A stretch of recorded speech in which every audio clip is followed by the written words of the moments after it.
आज जिस भारत को दुनिया एक उभरती हुई आर्थिक ताकत के रूप में देख रही है, सोचिए अगर वही भारत आने वाले कुछ दशकों में ग्लोबल जीडीपी में अपनी हिस्सेदारी लगभग दोगुनी कर दे, तो क्या दुनिया का आर्थिक संतुलन पूरी तरह बदल जाएगा।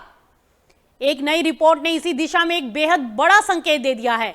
ग्लोबल कंसल्टिंग फर्म मैककिन्सी की एक ताजा रिपोर्ट के मुताबिक भारत की वैश्विक जीडीपी में हिस्सेदारी आने वाले सालों में तेजी से बढ़ सकती है। रिपोर्ट का अनुमान है कि साल 2025 में भारत की हिस्सेदारी लगभग 3.7% के आसपास है, जो 2050 तक बढ़कर करीब 7% तक पहुंच सकती है। और यह सिर्फ एक आंकड़ा नहीं, बल्कि ये भारत के आर्थिक भविष्य की एक बड़ी तस्वीर है, जहां देश दुनिया की प्रमुख अर्थव्यवस्थाओं में अपनी मजबूत जगह बना सकता है। रिपोर्ट में कहा गया है कि भारत की इस तेज ग्रोथ के पीछे कई बड़े कारण होंगे और इनमें सबसे अहम है देश की युवा और तेजी से बढ़ती आबादी, जो आने वाले सालों में एक विशाल वर्कफोर्स में बदल सकती है। इसके अलावा भारत में बढ़ता हुआ digital ecosystem, startup culture, manufacturing sector में निवेश और इंफ्रास्ट्रक्चर डेवलपमेंट भी इस ग्रोथ को मजबूत आधार दे रहे हैं।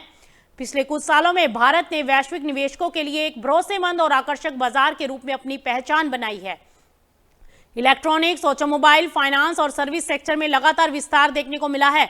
ऐसे में माना जा रहा है कि अगर यही ट्रेंड जारी रहा तो भारत न सिर्फ अपनी जीडीपी में हिस्सेदारी बढ़ाएगा, बल्कि वैश्विक सप्लाई चेन, मैन्युफैक्चरिंग और इनोवेशन का एक बड़ा हब भी बन सकता है।